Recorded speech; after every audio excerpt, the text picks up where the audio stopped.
Fala pessoal, seja muito bem-vindo a mais um episódio dos Bastidores do Digital. Hoje eu estou aqui com Kleber Santos, um amigo, um cliente, um parceiro de negócios, e eu vou te falar que é uma das pessoas que tem a história mais bonita que eu já conheci empreendendo. Para vocês terem uma ideia como começa a história desse cara, ele primeiro foi adotado por um cachorro e depois ele trabalhou a vida inteira dele com o ambiente pet. Kleber, obrigado por estar aqui com a gente hoje. Eu fiz a introdução, mas compartilha com o pessoal um pouquinho da tua história, como começa a tua jornada aí no mercado pet. Pô, Bruno, muito obrigado aí pelo convite, né? Nossa, minha história aí ela é bem longa, mas a gente vai bater bastante papo aqui, vai ser bem legal. Eu fui adotado por um cachorro, né? E as pessoas, mas como assim, né? Eu fui posto para adoção, gente, eu era um adolescente super rebelde. E aí eu fugia de casa direto, e vinha, fugia, até um dia que eu fiquei de vez na rua, e um cachorro chamado Grafite, que já era lá da rua, ele que me acolheu, ele me escolheu, né? E ele me acompanhava em tudo. O cachorro virou meu grude. Até então eu não gostava de cachorro. Só que depois que esse cachorro ele me ganhou de verdade, eu me vi ali dividindo a comida com ele. Eu falei, não, pô, agora realmente, né? E foi assim, o primeiro ser vivo que eu falei, eu te amo. Então Legal. começa daí a nossa história de amor e de relacionamento aí. Muito bom, cara. Você vê que interessante, né? Como que uma coisa que nem era paixão, de repente agora passa a se tornar essa aproximação a partir desse gesto aí do grafite, e aí depois se torna negócio, né? Hoje o Kleber, né, vocês que não conhecem da história dele, ele tem uma grande rede de creches e hotéis para cães. Tá? E a ideia é justamente trazer ele pro podcast por causa disso. A gente gosta de falar aqui de pessoas que estão empreendendo no mundo real e também no mundo digital. O Kleber é um exemplo de profissional que fez essa transição, né? De um empresário com um negócio físico que também abriu um braço educacional, que é o braço que eu dou apoio hoje aqui para eles nessa prestação de serviço. Kleber, conta um pouquinho, né? Quando você começou a Compart, como que foi essa ideia de vir também para o ambiente digital? Quando que foi o momento certo que você tomou essa decisão? Quando a gente foi crescendo, a gente foi se destacando, a gente ganhou alguns acessos em mídias, revista, jornal. Não era tanto dígito, mas a revista a gente era muito forte em algumas matérias. E aí as pessoas começaram a, pô, o que é que você está fazendo? Como é que você faz? Me explica um pouco mais. E aí eu comecei a dar alguns treinamentos, era de graça, era bater um papo com um amigo, e ensinava, ia fazendo, e aí começou um volume muito alto. Falei, pô, esse negócio não dá assim, né? Não dá para ajudar assim, tanta gente de graça, porque é um tempo nosso ali parado. E a gente começou a fazer algumas turminhas lá, a se encontrar em restaurante, fazer algumas reuniões na própria empresa, e começou a crescer. E aí, de repente, a gente começou a ter pedidos de fora de São Paulo. Aí eu falei, não dá para atender a galera e tal. E aí a gente ficou 18, 19 nessa questão de reuniões. Em 2020, antes da pandemia até um pouco, a gente decidiu, não, vamos fazer alguma coisa digital. Já estava começando o digital bem forte, né? E aí a gente tomou essa iniciativa, foi em 2020. Então foi 2 anos ali, ajudando de graça, batendo um papo, para depois, de fato, virar um negócio. Muito legal. E o teu negócio já estava, o negócio físico, faturava quanto para você ter quando você migrou para o digital, você lembra? A gente fazia 1 milhão por ano. Já estava fazendo 1 milhão Já, por ano. fazia 1 milhão por ano. Foi aí que a gente chamou muita atenção da mídia impressa, e aí começou a galera, pô, como é que você faz isso? E aqui tem um ponto muito legal já, porque nessa época foi a primeira vez que a gente começou a trabalhar junto lá, Sim. né? E tinha um ponto que a gente sempre trabalhou que mostra a diferença da tua mentalidade de crescimento para a mentalidade, infelizmente, da maior parte dos empresários pequenos que a gente vê hoje no Brasil.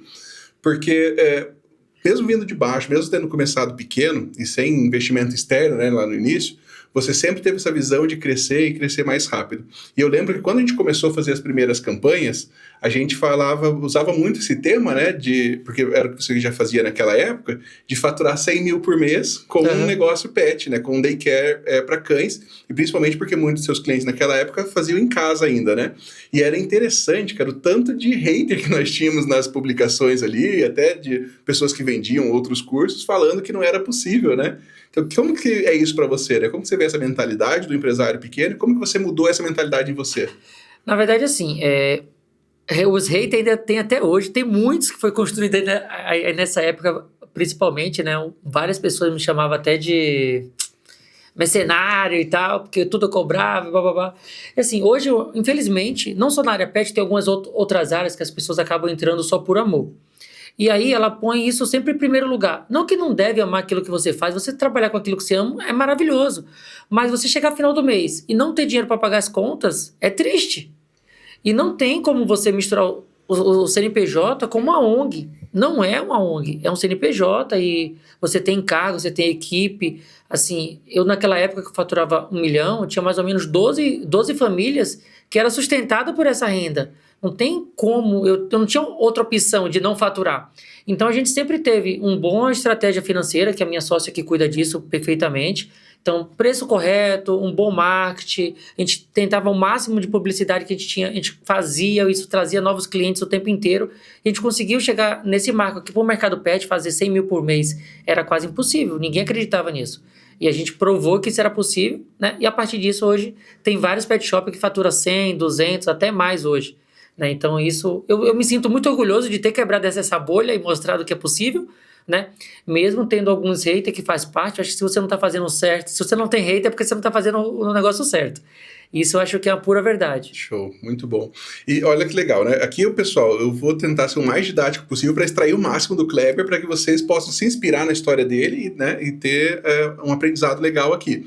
A gente já mostrou para vocês, né, de como que foi essa migração dele para o mercado digital, e a gente vai falar mais sobre isso ainda, e nós vamos falar ainda também sobre como que ele avançou com franquias, tá? Hoje ele já é uma rede com franquias, mas eu quero agora dar um passo atrás, e vamos voltar de novo, Kleber, nesse teu início do mercado pet. Tá. Então você teve aquele momento lá difícil, você passou nas ruas, vou já antecipar um pouquinho da história aqui pro pessoal, né? Que aí você começa a trabalhar como banhista num banho e tosa, foi isso? Não, começa até um pouco antes como estoquista, empacotador, na época que vendia ração a granel ainda. Hoje nem pode mais por lei. Uhum. Aí você começou então como estoquista, e aí, nesse mesmo pet shop você migrou para banho e tosa? Isso, aí eu fui para banho e tosa, né? Que era banhista só, eu só dava banho, depois eu fui tosador. Então tive essa crescente aí dentro da empresa. É muito legal. E aí depois disso entra o quartel na sua vida. Aí em 2008 eu vou pro exército e aí começo a estudar sobre o comportamento animal e me torno um profissional dentro dessa área. Aí no exército você se tornou adestrador. Isso, pelo exército a gente chama de sinofilia, né? Eu sou um sinotécnico, porque pelos órgãos federais você tem um nível maior. E aí a gente estudava lá cães sobre explosivos, cães que farejam entorpecentes, cão de polícia realmente. Uhum. E aí quando nessa fase do exército, né, você sai do exército e já começa essa parte de empreender, né? Você espera sair do exército ou você empreendeu antes e depois já fez a transição? Como que Não, foi eu essa transição? empreendi antes. Em 2010, eu precisava de uma renda extra, o que eu ganhava lá não dava, eu pagava aluguel já na época, e eu ganhava R$1.200, e tipo, eu já pagava R$400, R$600 de aluguel, então não sobrava nada, e comecei a treinar fora do expediente, né? Nessa época eu saía do trabalho às 4 da tarde, e aí eu ia treinar pelo menos até umas 10 da noite, eu pegava cachorro na rua. E passou 2, 3 meses, quando eu vi, eu estava ganhando já mais na rua, fazendo bico, do que dentro do quartel. Né? Então aí eu esperei só me organizar um pouco mais e depois eu saí de lá logo 2 anos seguintes. Caracas, que legal. Essa é uma parte que eu não sabia que você já tinha trabalhado, feito essa transição, fazendo as duas profissões. E aqui também, pessoal, é uma coisa da tua mentalidade que eu gosto muito, e infelizmente muitos empresários erram. Cara, você nunca teve preguiça de trabalhar. Não. Cara, então a gente tá vendo, pessoal, olha só. A gente tá falando do Kleber quando ele ganhava R$1.200, aí trabalhava lá até as 10 horas da noite. E hoje, cara, com alguns milhões de faturamento ano que o Kleber gera, eu sei que ele ainda continua trabalhando muitos dias até 10 horas da noite. Então você vê que não é sobre o quanto você ganha, mas quanto você está dedicado para construir um negócio. Exatamente, assim, e ter objetivos claros, né? Sabe aquela questão do livro do sonho, quadro dos sonhos? Eu acho que isso é importante para a vida toda, né? Mesmo a gente hoje empresário, a casa que eu tenho hoje, tava lá no meu quadro lá dos sonhos, sabe? O carro que eu tenho hoje. E assim, e eu tenho um foco muito grande, hoje eu tô com 36 anos, eu quero me aposentar até os 50. Então, ou seja, eu tenho menos de 15 anos para fazer isso tudo. Se a gente depender do governo, a gente tá ferrado. Então, o que eu posso fazer hoje de receitas múltiplas para que quando lá na frente não é parar, que eu acredito que eu não vou parar, mas pisar no freio, eu esteja ganhando dinheiro sem me esforçar tanto e poder viajar, poder conhecer o mundo.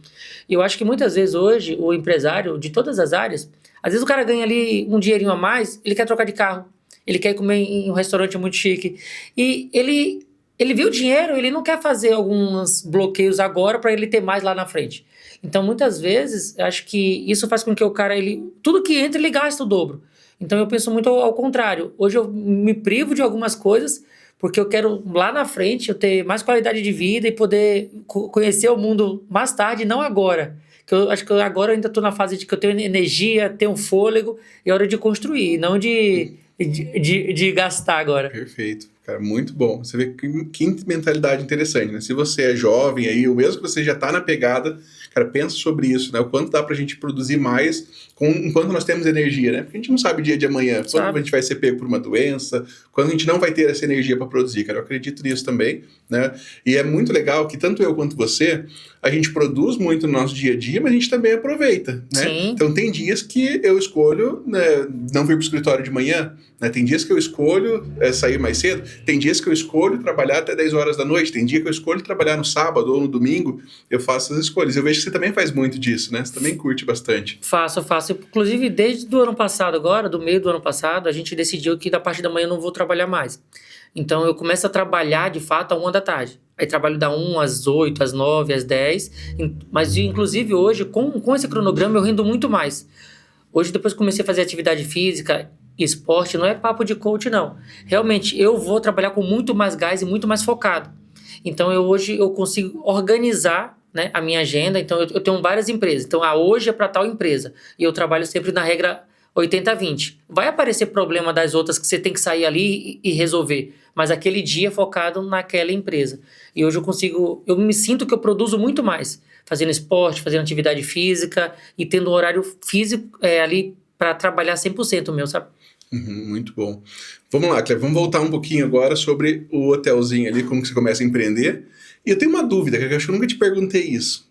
Quando você começou a pensar, né, beleza, vou empreender, já estava ali na parte de adestrador, e principalmente, né, porque o adestramento da fase que você fazia tinha muito campo, né, para trabalhar com cães grandes, cães de guarda. Eu vejo que tem muita gente que constrói empresa assim. Quando você olhou para o mercado pet, entendeu quais das opções que você teria? Por que você escolheu creche hotel? Cara, isso aí é uma pergunta muito interessante, porque assim, eu sempre fui o cara de querer resolver problema. Eu sempre fui aquele cara assim, quanto maior o problema, mais eu gostava de resolver. E eu via que as pessoas iam viajar, a empregada não queria ir domingo lá dar comida pro cachorro, o cachorro ficava lá jogado. Então assim, de segunda a sexta eu passeava com ele, eu dava aula, eu fazia tudo, eu tinha tudo uma rotina. Final de semana esse cachorro ficava jogado. Falei, cara, aí eu comecei a pedir para alguns clientes, você quer deixar comigo? Não, quero. Aí deixou 1, 2, 3, 4, e daqui a pouco, tipo, minha casa tinha 30 cachorros. Né? E aí eu já tinha que trocar de casa. Então foi realmente enxergando uma necessidade mesmo no meu cliente, e eu comecei a abrir campo para isso. E hoje, assim, é uma área que eu sou apaixonado e que sempre eu estou tentando desenvolver coisas para resolver problema dentro desse segmento. O mercado pet ele é muito grande, a gente trabalha com diversos públicos bem diferentes, então tem várias exigências e vários problemas que vai acontecendo durante esse crescimento. Legal. E, cara, aqui a gente vai deixar uma dica para você que às vezes está pensando em empreender, não começou a empreender. O negócio de creche para cães, principalmente a gente percebe que muitas pessoas ainda começam em casa, Sim. né? O que você acha, cara? É um negócio que ainda hoje, em 2025, é um negócio viável, faz sentido começar em casa, e as pessoas precisam de muito investimento para começar em casa? Como que é? É que assim, hoje depende muito do seu objetivo. Não, eu tenho dinheiro, eu quero ganhar dinheiro com isso, não dá para começar em casa. Tá. Você precisa já começar pelo menos médio, no mínimo aí com um espaço de uns 350 metros quadrados livre. Ah não, Cleber, poxa, eu estou aposentado, eu quero fazer uma renda extra, quero completar aqui uma renda. Aí sim fazer um hotel em casa, ok, que você vai trabalhar com a renda, né, o MEI, né, não pode mais ali de 8 mil reais. Então você vai ganhar entre 8 e 10 mil reais por mês e ter pelo menos mais uma pessoa para te ajudar. E trabalha ali a esposa, o marido ou o filho. Então fazer alguma coisa mais caseiro para ganhar até essa renda, até 10 mil. Se está pensando em muito mais, aí tem que começar grande já. Muito legal, olha que bacana, né? E aí a gente está falando então dessa fase que você começou a trazer os cães para casa, já falou, né, de que teve essa fase, começou com poucos, depois chegou em 30. Quando chegou em 30, você já estava casado com a Dan? Já estava casado com a Dan. Já. Agora vai vir a pergunta que eu vou te provocar nesse ponto. Como que foi trazer a sua esposa para o negócio? Que muitas vezes as pessoas nos assistem aqui, né, e elas querem trazer o esposo, a esposa para o negócio. Como que foi isso para você? Cara, foi desafiador, é pra falar a verdade. Foi bem desafiador. Porque, na verdade, assim, a minha esposa, ela cara, entende muito de administrativo, de financeiro. Essa parte de gestão, ela já foi gerente de rede de franquias de joias em shopping, então ela tem uma experiência muito grande nisso. E eu sou o cara operacional. Então, eu acredito que, inclusive, hoje, onde eu tô, eu não estaria se não fosse ela. Porque eu sou o cara de ir lá e fazer. Mas é tanto que quando ela começou a entrar no negócio, ela achava cheque meu que eu nunca descontei. Ela achou mais de 10 mil reais em cheque, que eu nunca descontei. Que eu trabalhava em um loop e tal, e eu era jovem, eu ganhava já bem. Fazia 20 mil reais por mês, o cara que não tinha nada, puta, era muito dinheiro, né? Então, quando ela entra, foi muito legal o começo, mas quando a gente começou a crescer, começou a ter alguns atritos. É tanto que a gente teve que fazer terapia e tudo, e eu culpo muito a mim. Eu era o cara que, se eu brigasse em casa, eu chegava lá na empresa, eu não dava um boleto pra ela pagar, porque eu não tava falando com ela. Entendi. Entendeu? E se eu brigasse na empresa, eu ia dormir no sofá, puto, eu nem ia pro quarto. Então a gente viu, pô, tá estranho, e aí, vamos procurar ajuda? Eu sempre fui um cara que eu sempre quis estudar, eu gosto de estudar sempre, gente, sempre procuro ajuda. Onde eu sou ruim, eu vou atrás de alguém para me ajudar. Então a gente foi atrás de um terapeuta, e nós fizemos terapia de casal, e isso ajudou muito a gente a organizar o nosso tempo, a nossa agenda, em que momento que a gente está trabalhando, em que momento que a gente está falando com as crianças em casa, em que momento é nosso. Então, a partir disso, foi tudo melhorando, né? A gente separar que naquele momento a gente era sócio, não era marido e mulher. É tanto que hoje a gente não se beija na empresa, você não vê a gente na empresa agarrada, de mão dada. Não, acabou o expediente sim. Mas dentro da empresa, tem gente que passa lá e nem sabe que a gente é casado.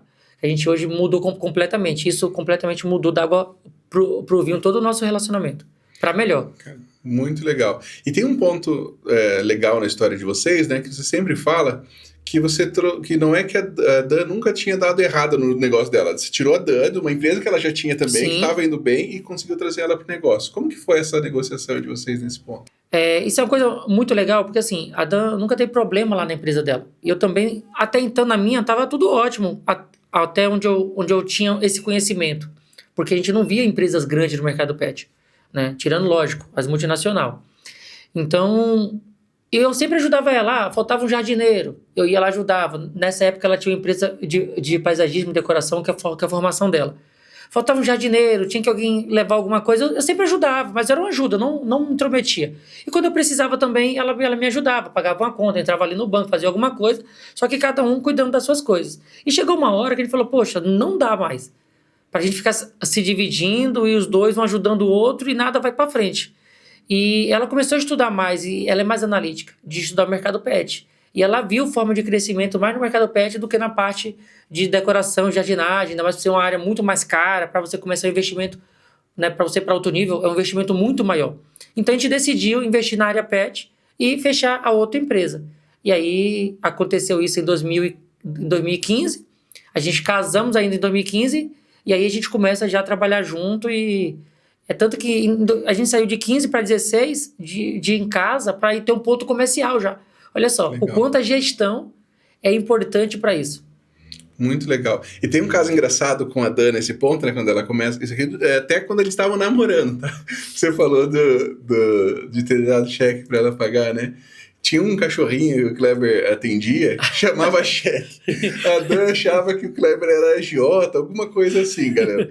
Porque toda vez que eles falavam que tinha que buscar um cheque, levar o cheque. Conta essa história aí, Kleber. Não, isso é muito engraçado, né? Porque o nome do cachorro é um cachorro que estava comigo há muitos anos. Era Cheque o nome do cachorro.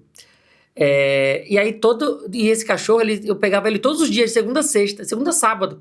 Então ela estava conversando comigo e falei, eu vou lá que eu vou pegar o cheque. Aí daqui a pouco, não, acabei de deixar o cheque aqui na cliente. E toda hora era cheque, porque era uma cliente que, inclusive, era muito próximo de mim. E teve isso, né? Mas que cheque é esse, mano? Você trabalha com o quê? E aí ela começou a entender. Depois que eu fui explicar que era um cachorro, a gente deu muita risada até então. Nossa. Porque até ela me perguntou, ela imaginou 500 coisas. Cara, muito bom, muito bom. E, Kleber, quando você avança ali com o teu negócio pet, né? Quando a gente foi lá para... Quando a primeira unidade sua que eu conheci foi aquela do Jabaquara. Aquela já era a segunda ou terceira unidade? Não, aquela ali foi o nosso primeiro ponto comercial. Ah, entendi. Quando você sai da casa... Quando eu saí da casa. Mas as casas, eu passei por 4 casas para chegar lá. Ah, entendi. Então, assim, primeiro eu estava num apartamento pequenininho, quando eu comecei com a casa cabia 6, 8 cachorros ali. Apertando no máximo 10. Aí depois eu fui para uma casinha um pouquinho maior, já cabia uns 15... Depois eu fui para essa casa de 30. Então, quando ela me conheceu, eu estava nessa transição da casa de 15 para 30. A gente começa só namorar e tal, mas quando a gente se casa, a gente está na casa de 30. Para depois a gente ir para as casas maiores. Muito legal. E quando vai para essa unidade de Jabaquara, vocês já não moravam ali, né? Você só atendia. E você ficou quantos anos lá? Naquele ponto, nós ficamos 4 anos. 4 anos. E aí depois agora vem para essa unidade que é a atual que você tá. Qual é que é lá? Ali é na Vila Mariana. Na Vila Mariana. Uma baita unidade, um investimento altíssimo ali. Como que foi essa trajetória de saída desse... De quando você saiu de faturamento? Ajudou a ter feito essa mudança? Como que foi para vocês? Então, assim, o faturamento, lógico que ele ajuda, mas a gente cresceu muito na pandemia. Eu sou uma pessoa que tem uma visão assim, de venda, de comércio muito grande. E na pandemia, a gente hoje atendia já nessa época o público A, né? E aí a pandemia veio, esse público A foi todo mundo para sítio, para fazenda, sumiu de São Paulo e levou os cachorros. E aí eu falei, cara, e agora? Né? Vamos ter que dar um jeito, porque não tinha mais cachorro. Todo mundo estava nas fazendas. E aí eu comecei a ver que, poxa, tem um público aqui que não foi. Médicos, está tudo dentro de hospital, enfermeiros. As senhoras idosas que passeavam todo dia de manhã na rua já não está mais. E aí a gente começa a mudar todo o nosso tráfego, toda a nossa estratégia para vender para esse público. Então a gente abaixou o valor para vender para um público diferente, uma classe 1 ou 2 vezes abaixo, e a gente começa a ter muito cliente dentro disso. E a gente começa de novo a ter fôlego, tanto que a gente passou a pandemia sem mandar ninguém embora, fazendo revezamento ainda. Então a gente começou a montar vários pacotes de estratégia para pessoas que não podiam sair de casa e os pets tinham que fazer suas atividades, senão ia destruir tudo em casa. E aí a gente começa a ganhar um novo público e a ganhar mais espaço. Tanto que na pandemia a gente saiu em várias revistas, demos muita entrevista, porque a gente começou a achar outros meios para a gente crescer, tá? E durante essa transição a gente fez um bom faturamento e foi aquilo que eu falei agora há pouco. Abrir mão de algumas coisas, porque a gente tinha já a intenção de ir para um bairro melhor, para atender um público melhor ainda, e tinha já a intenção de fazer franquia. A gente não sabia que ia ser tão rápido, mas a gente já tinha intenção. E aí a gente tinha já algum dinheiro guardado. E aí quando apareceu em 2023 esse ponto, na Vila Mariana, com 1.200 metros quadrados, a gente estava num ponto de 550, então, mais que dobrou, tá? E aí a gente, vamos investir. E passamos 1 ano em obra, investimos lá 2.200.000 nesse novo espaço. Muito bom, cara. E agora eu vou começar a te provocar nesse ponto, que eu acho que é onde te diferencia muito como empresário. Eu vou perguntar também de alguns pontos que você pode ter acabado passando por causa disso, né? Que eu percebo que muitas vezes, acho que de novo aquela questão da mentalidade, cara, muitos empresários têm medo da velocidade do crescimento. E eu fico pensando, cara, se as empresas fossem crescer na velocidade que esses empresários acham que elas deveriam crescer, cara, nós ainda estaríamos de repente com luz à lamparina, né? Porque as indústrias não teriam se desenvolvido nessa velocidade. Cara, como que você se força para crescer tão rápido, cara, e te dá medo? Sim, medo dá. O frio na barriga, ele existe. A gente trabalha com muita responsabilidade, porque é o filho dos outros que a gente trabalha. E também, hoje são mais de 35 funcionários. Eu penso muito. Todo dia 1, eu acordo devendo 120 mil. Então, eu penso muito de não faltar o do funcionário. Eu me viro, eu tenho outros meios de pagar minhas contas, mas a equipe. Então, assim, e não é tão rápido. Parece rápido porque é aquilo que ele falou, é estratégia. Eu já queria. Então, assim, eu não venho de agora guardando dinheiro. Então, tem 3, 4 anos ali. Né? Então, não é tão rápido assim. Mas, assim, dá medo, dá um frio na barriga, dá desespero. Tem hora que a obra não andava, o projeto da obra era para ser 6 meses, ficou 1 ano. E aí, cadê o dinheiro para manter mais os outros 6 meses? Então, assim, e o cara que tá na linha de frente, cara, se é um lugar que o empresário ele tem que ser bom, um dos sócios é na venda. Cara, aí você consegue vender coisas que você ainda vai produzir e pôr dinheiro na frente e depois entregar, e o cara tem que ser desenrolado, Bruno, porque assim, sufoco passa, aperto passa. Quem já construiu alguma vez sabe qual é o aperto de você estar em obra. Sim. Cara, você falou uma parada muito boa nesse ponto, que eu acho que é um tripé muito importante, né? Que é o tripé das vendas. Então, tem que ter um sócio que jogue no jogo das vendas, tem que ter um sócio que joga muito bem no financeiro nesse ponto, né? E até você me falou uma vez, a gente estava conversando quando eu fui na tua casa, quando você comprou a casa nova, e você me falou que esse era um sonho que você ia realizar, acho que 5 anos depois, ou 10 anos depois, estava na tua cabeça, né? No teu quadro dos sonhos lá, e você antecipou esse sonho, acho que foi 5 ou 10 anos, conta aí pro pessoal. Mas como que foi isso, para vocês conseguirem se organizar e alcançar essa meta tão mais rápido? Então, assim, a gente sempre sonhou em ter uma casa, porque assim, gente, eu morei na rua, minha vida inteira morando de aluguel, né? A minha esposa também. A gente tem 2 filhos, cada um tem um, eu tenho uma menina, ela tem um menino, né? E aí a gente tem um casal juntos. E assim, a gente sempre sonhou em ter nossa própria casa. Porque assim, sempre que a gente, desde quando a gente se casou, a gente morava na empresa. Pô, morou 2 anos, 3 anos, 4 anos. E eu sempre falei, cara, eu não quero uma casa qualquer, eu quero a casa dos meus sonhos. Então assim, a gente ralou muito pra isso, foi muito esforço. E, cara, a gente foi, na verdade, Deus tá muito presente na nossa vida, né? Indiferente à religião de cada um. Assim, Deus sempre me puxa para coisas muito boas. Sou muito grato a Deus, assim, não posso reclamar. De verdade. Desde emprego, a pessoas que eu conheço, que tá em volta. E assim, eu fui procurar uma casa para alugar na pandemia. Eu fui procurar uma casa para alugar, já tinha uma renda legal. É tanto que assim, fui procurar uma casa assim, para alugar dentro de um condomínio bacana, que um ticket alto. Né? Mas a gente falou, pô, a gente merece essa qualidade, sabe? Uma questão de senso de merecimento mesmo. E chegou lá, a gente olhou uma casa, olhou outra, o corretor andou com a gente umas 5, 6 casas. Aí no final, assim, no final do dia, ele falou, ó, tem uma casa que acabou de construir, o dono ele tá querendo vender, ele não quer alugar, mas vocês querem ver? Ah, vamos ver. E a gente foi, a gente viu a casa e a gente gostou. Falei, não, tipo, essa é a casa. Tipo, já tinha visto a casa o dia inteiro. Falei, não, essa é a casa. Esse cara tem que alugar e tem que alugar. E aí, não, faz uma proposta. Proposta no papel, ele aceita ou não. Pra você nem conhece o cara, faz uma proposta. E aí eu fiz uma proposta. Falei, ó, eu te dou uma entrada. Na época, acho que te dou 1 milhão de entrada. E vou parcelar o resto da casa em parcelas pequenas, mensal, e semestrais maiores. Aí o cara não vai aceitar, não. Porque pelo menos ele ia querer 50% à vista e tal. Falei, você pediu pra pôr no papel? Aí beleza, passou. O cara aceitou, cara. Que legal. O cara aceitou. E as mensalidades eram baixas. Tipo, as mensalidades eram no valor de um aluguel. Então eu pago o aluguel, que vai abatendo, e a cada 6 meses eu faço um aporte maior. E a gente parcelou essa casa em 3 anos. É tanto que acaba esse ano de pagar a casa, dezembro acaba. Então, assim, você poder comprar a casa dos seus sonhos, sem ser financiada em 30 anos, né? Que é difícil. Uma casa aí de mais de 3,5 milhões, né? E assim, e você pagar, tipo, com seu suor, com seu sonho, tipo, é muito gratificante. Cara, muito legal. E na hora aqui da zoeira, né? Eu falo, pô, eu paguei uma casa de mais de 3,5 milhões limpando cocô. Ninguém acredita.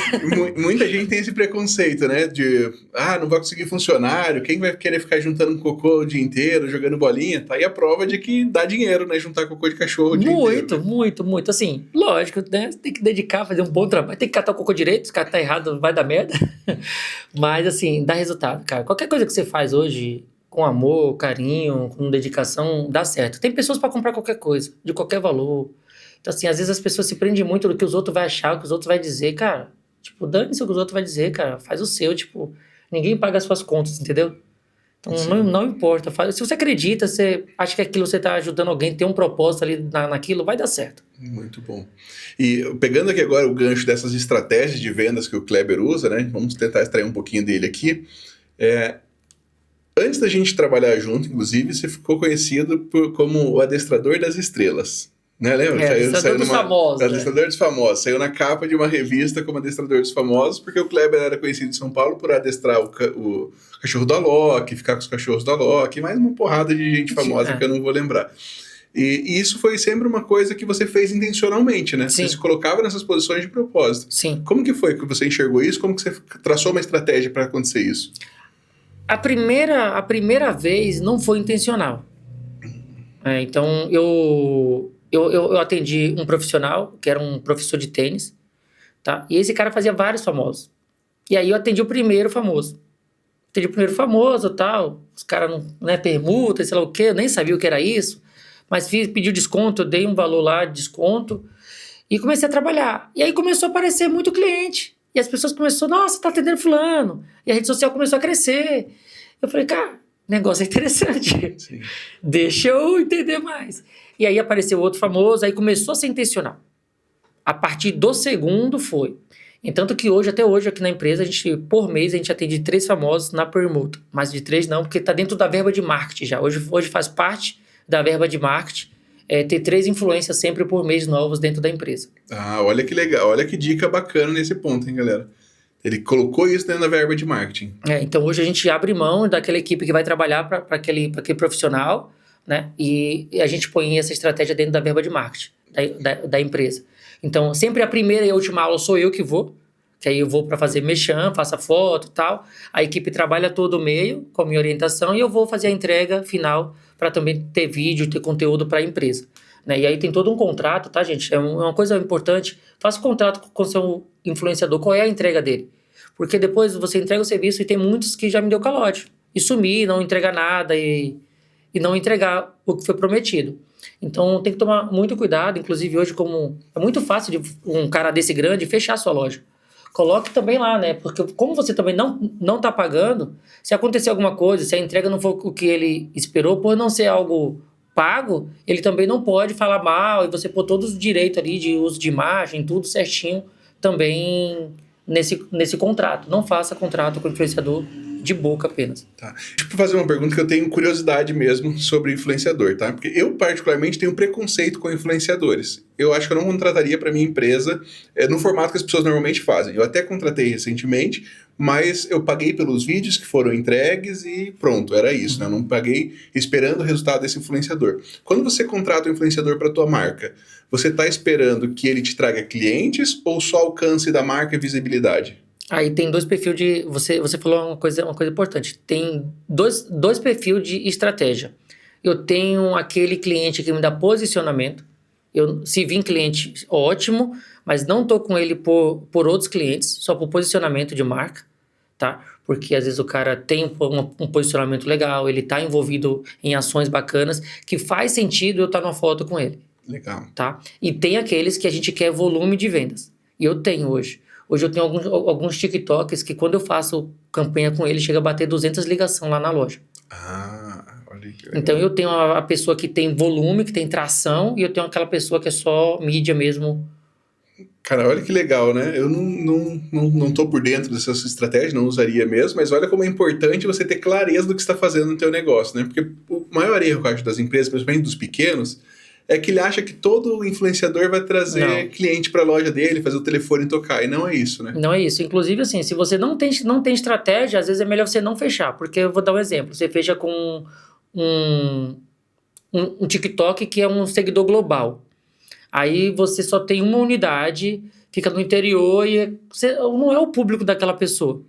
E você vai, às vezes, ter um monte de gente dentro da sua conta que não faz sentido, acaba com toda a sua estratégia de conteúdo, deixa os seus algoritmos tudo perdido, você não sabe mais quem é o público, e aí já era. Aí você pega um influenciador que só posta tigrinho, foto de pessoa nua, aí só tem homem tarado que segue, não vai vender nada. E vai acabar com todo o seu engajamento ainda, depois que essa pessoa sair a postagem dela.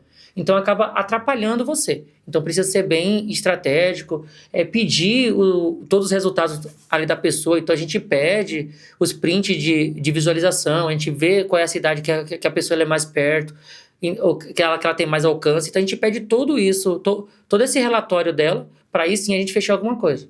Cara, muito bom. Você vê como é importante, né, você ter essa visão clara do negócio.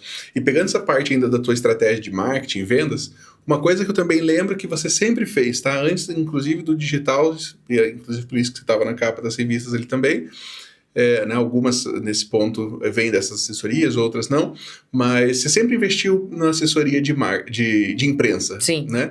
E você não era tão grande para isso, né? Era minúsculo.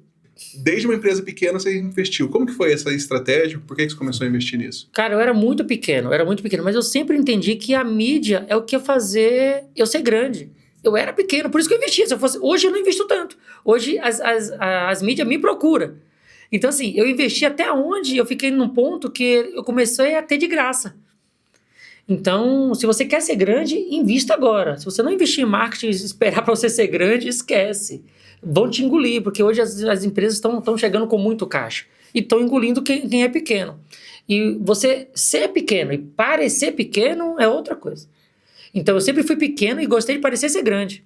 Muito Então, bom. quando eu estava em revista, me pagavam o dobro, né? Eu tenho hoje franqueadas que me viu em revista, né? Eu vou dar um exemplo de estratégia. A gente atendeu a Adriane Galisteu quando estava na última novela dela. Ah, ela tem um engajamento grande. Não, foi por causa que ela estava na Globo. Ou seja, ela postava as coisas e ela estava em toda a audiência da Globo. Então, eu não posso pagar a Globo, mas eu estaria com a atriz principal da novela das 9 ali, das 7. Não, eu não lembro na época agora. Então, assim, é estratégico com quem eu vou fechar, com quem eu vou mandar uma mensagem, com quem eu vou atrás de assessoria. Então, isso que o empresário, o que eu falo muito de sair do operacional para pensar na estratégia, não é que você não vai mais trabalhar. Né? As pessoas, às vezes, quando você fala a palavra, sai do operacional e vá para... Não é que você não vai trabalhar, que você não vai lá no chão de fábrica, que você não vai ver sua equipe. Não. Você precisa estar no setor de qualidade, estar pensando estratégico. O que é que eu vou fazer para vender mais? O que é que eu vou fazer para crescer?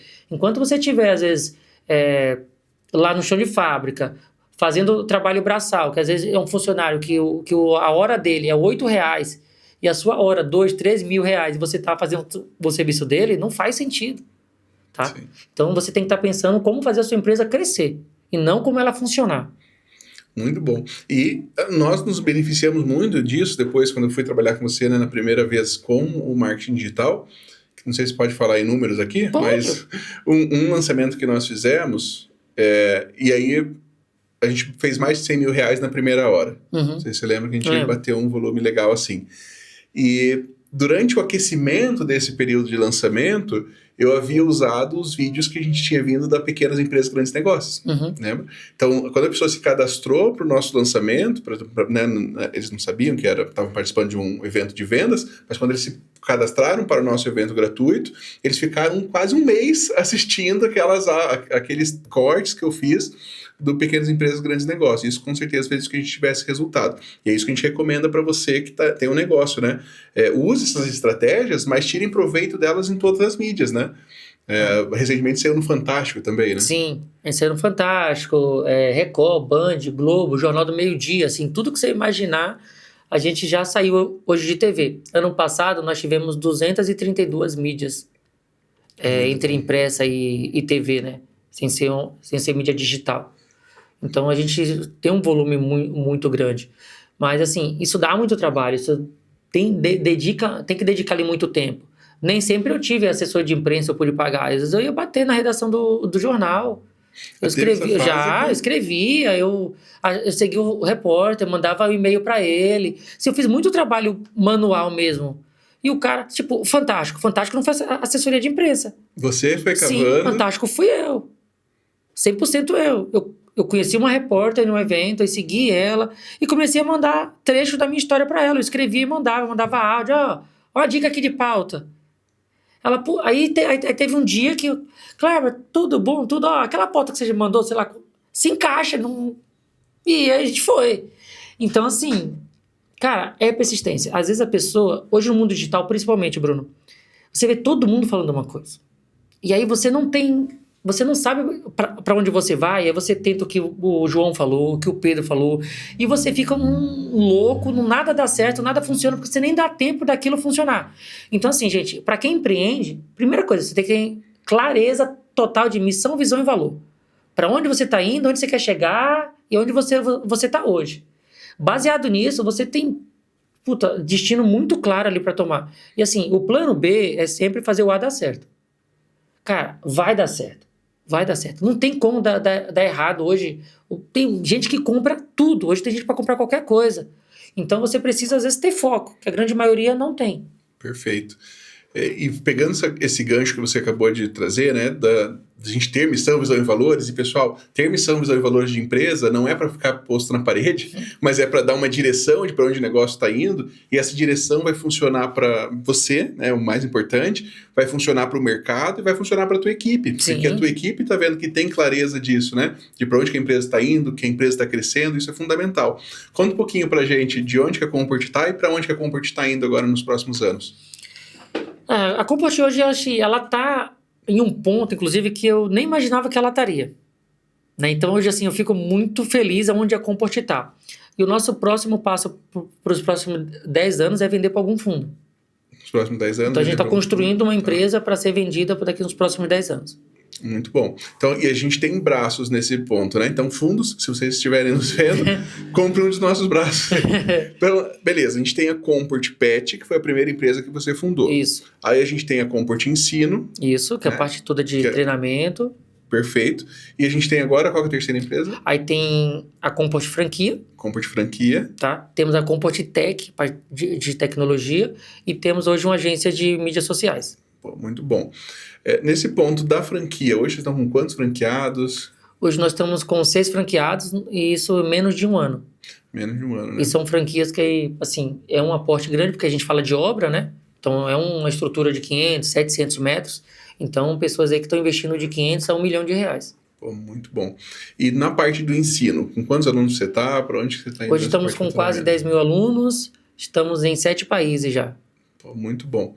E aí a ideia esse ano é que a gente consiga crescer, né, em termos de faturamento, número de alunos. Hoje existe a mentoria, né, para quem está montando, já montou um negócio pet, né? A gente tem alguns níveis de mentoria nesse ponto.